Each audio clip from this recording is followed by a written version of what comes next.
Okay, high school, this is going to be the second lesson on the life of David for your Bible class. So make sure that you have your Bibles, make sure that you have your notebooks, something to write with. Again, you are going to need to turn in all of your completed notes that you took at the end of this week, so just make sure that they're good and thorough. We're going to pick up kind of where we left off earlier this week with the life of David. Obviously, we looked at one of his greatest accomplishments in that he was able to kill Goliath. We also looked at one of his greatest defeats or greatest mistakes in that he committed adultery with Bathsheba and then had her husband murdered by sending him to the front lines of the battle. So we can see someone even like David who was no doubt used by God to do great things, had great victories in his life, but also had great mistakes. And so the lesson we took from that is that we're all sinners and we're all prone to rebel against God. But when we do, to get those sins confessed as quickly as we can to God so that we can restore a relationship and continue being used by Him. So David went through his life and he accomplished quite a bit for God because he was willing to humble himself and seek God's mercy when he did sin. But now we are going to be looking at the last years of David. And this is going to be the transition from David to the next king. Because remember, Saul was the first king over Israel, and then David, and then now that he's in his last years, he's going to have to choose a successor. And so David's founding years were marked by really continual problems within his own family. You look at divisions of characters' lives throughout the Bible, and a lot of times it can be divided. We looked at Moses and how, his first 40 years were in Egypt, his second 40 years were hiding in the desert, his last 40 years were wandering in the desert with the nation of Israel. You look at David's life, and the last portion of his life is really family problems, all right? He had what you would call a dysfunctional family, all right? If he were alive today, he would probably appear on a show like Dr. Phil or something like that, just because some of the stories about David's last years are pretty crazy. You open up with chapter 12 is where we were, where Nathan confronts David, but you go to chapter 13 and you see this crazy story where, verse 1, it says, "It came to pass that Absalom, the son of David, had a fair sister whose name was Tamar, and Amnon, the son of David, loved her." So brother and sister, great relationship. Basically going forward, a guy named Amnon ends up raping Tamar. Absalom finds out, he's furious, he has Amnon killed, and so just this crazy story of really a messed up family with messed up values. And stories like this kind of characterize the last portion of David's life. You see a lot of different stories where you read them and you're like, well, that's messed up, that's crazy, but that was pretty much David's family. And so part of this kind of came as further punishments for David's sin and carried overtones of repeated struggle for succession to the throne. So David's sons weren't stupid. They knew that David wasn't going to last forever. They knew that he was the king and that when he left, odds are one of them was going to end up taking the throne. And so they were all trying to get the throne for themselves. As David's reign drew to a close, the problem of who would succeed him or who would become the next king became a bigger and bigger concern for his children. There was no question that the people of Israel wanted this monarchy form of government to continue. For David's benefit to them had been really good. David had been a good king, way better than Saul, and they'd been able to see a lot of the blessings of God on the nation of Israel because David was king. So it made sense that even the nation of Israel would want one of David's children to continue to be the king after him. But David hadn't publicly declared a king to succeed him. There had been no succession established. You think of some places now where, you have king and then his oldest son becomes king and then he dies and his oldest son becomes... you don't have any of that in Israel because there's only been Saul and then David. And they weren't even related to each other. And so there's not really any pattern that's been established. And so it's still kind of up in the air as far as who would become the king after David. But God had promised to establish his house on the throne of Israel. So it's to be expected that one of his sons would be the successor. But David had a lot of sons, right? And so with David so strong, certainly most people would have expected him to make the selection, but no public announcement had been made. What's interesting, though, is David had actually already made his choice. When Solomon was born, he designated him at birth to be king. But for some reason that we don't know, he did not make this public. Maybe he didn't want Solomon to grow up hated by his brothers. Maybe he didn't want there to be any sort of assassination attempt on this baby or on this child. I don't know. But David had seemed to have decided long before who he wanted to be the king after he was gone, and he had chosen Solomon for that. No one else knew this, though. Perhaps since the time was yet early in his reign, he hadn't been king very long, but there was no announcement. Also, again, if David's other sons knew, they probably would have tried to stop it so that they could become king. In any event, a serious struggle for the throne began. A lot of people wanted to be king, specifically Absalom, and then later a guy by the name of Adonijah. All right, so we're going to look at Absalom a little bit right now, because out of the two, Absalom and Adonijah, Absalom was the one who made more of an effort. He was David's third son. If you're taking notes, it would probably be good to write something like that down. He was David's third son.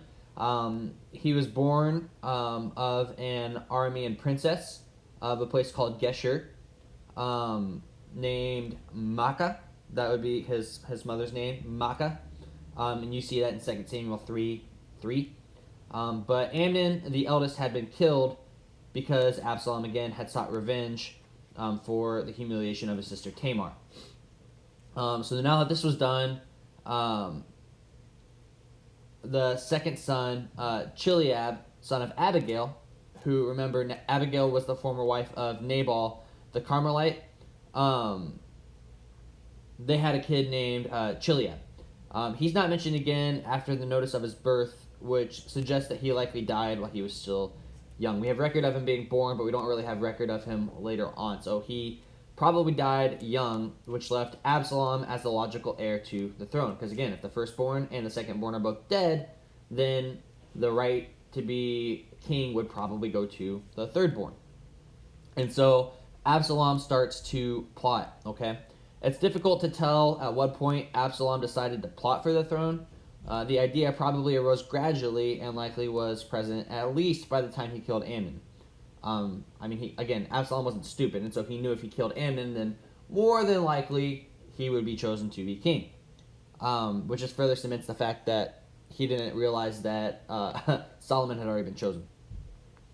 Which, by the way, well, never mind. Absalom's first act following this murder was to flee in fear of David to Geshur, where Talmai, his grandfather, ruled. He could do little more in furthering the plan, but he did not dare return to Israel until he was summoned by David. So after 3 years, Joab persuaded David to permit the return, but the king would still not see his son. You have record of that in chapter 14, verses 1 through 24. You can read through that. If you are doing what you're supposed to be doing and reading Samuel, Kings, and Chronicles, then you've probably already read this. Hopefully this is just review for you. But Joab was able to persuade David to let Absalom come back.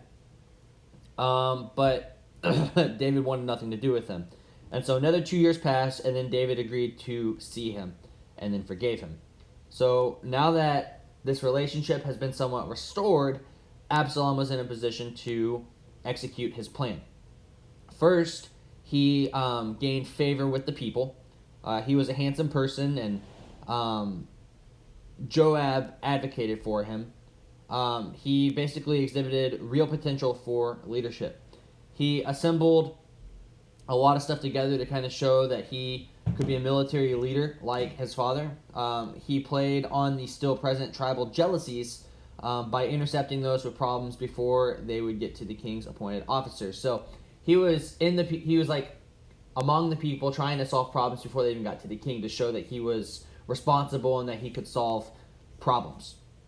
He told them the king would not give them a fair hearing, but that he would if he were king. So he was now trying to persuade the people. Not only was he solving their problems, he was saying that the king wouldn't even solve their problems if he heard about them. So he's basically trying to plot a revolt against his father. He was clever, he was convincing, and so a lot of people began to favor him. After 4 years of this, when Absalom believed he had attained the goodwill of the people, he took the second step.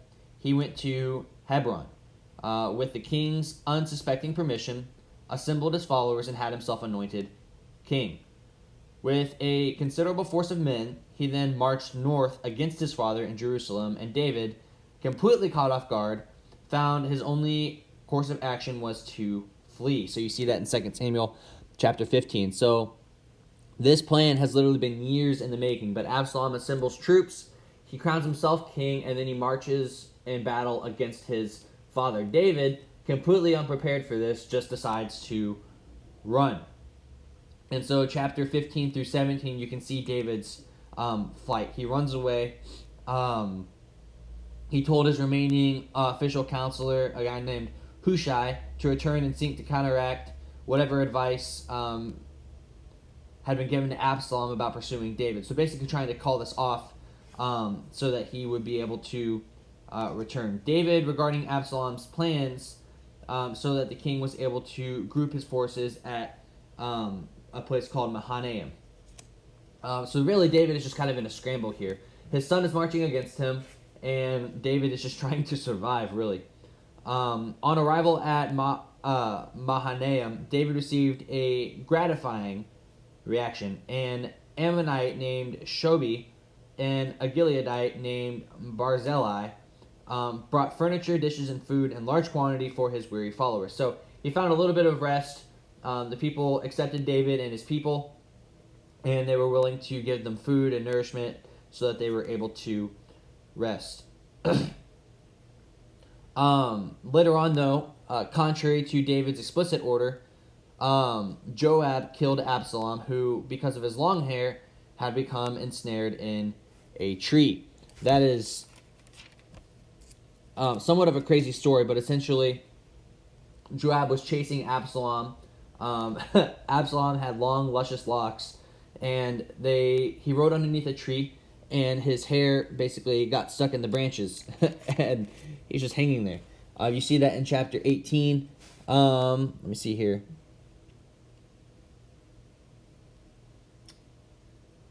In verse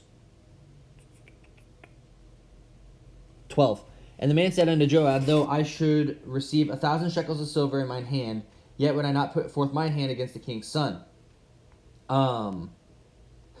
Verse 14, Then said Joab, I may not tarry thus with thee. And he took 3 darts in his hand, and thrust them through the heart of Absalom, while he was yet alive in the midst of the oak. So what had happened back in verse 9, Absalom rode on a mule, and the mule went under a thick boughs of a great oak, and his head caught hold of the oak, and he was taken up between the heaven and the earth, and the mule that was under him went away. So essentially, he rode underneath a tree, his hair got caught in the branches, the mule that he was riding continued to ride, and when it says he's caught between the heaven and the earth, it basically means he was just dangling there in the air. His hair is stuck in the branches, so I don't know if he had like dreadlocks or what, but his hair was tangled in the branches, he couldn't get out, and basically his enemy comes up behind him, takes these darts, and that might be arrows or bolts or something like that, and basically just shoots them through his heart. So long story short, guys, keep your hair short, right? No, I don't know. But that's what happened to Absalom. So you have like this great revolt against King David, and then, I don't know, personally, I feel like this is such a stupid way for him to die. He should have put his hair in a ponytail or something, I guess. But then you have more revolts. You have Sheba's revolt in 2 Samuel 19 through 20. And then later on, you can see that though Joab was not in charge, he accompanied the force. And when Amasa was encountered along the way, Joab proceeded treacherously to kill him, the same way that he had Abner years before. But eventually, you get to a record in 1 Kings 1, or 1 Chronicles 22, because again, Chronicles records a lot of the same stories.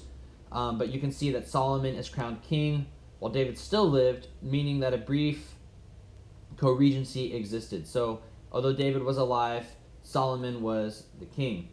Adonijah, the 4th son of David, had made an attempt to seize the throne after Absalom, but had failed, and Solomon was hastily made king in his place. Okay? So, you see this crazy family, mainly because of David's sins with Bathsheba.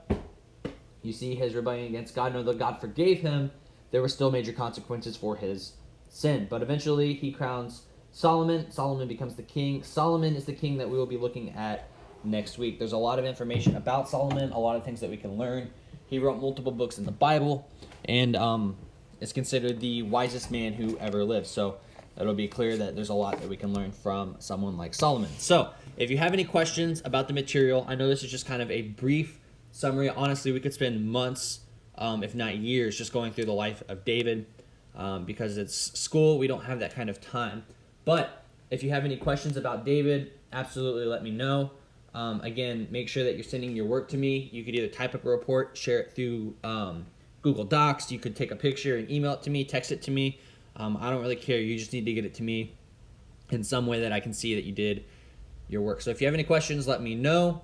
And then next week we will be looking at the life of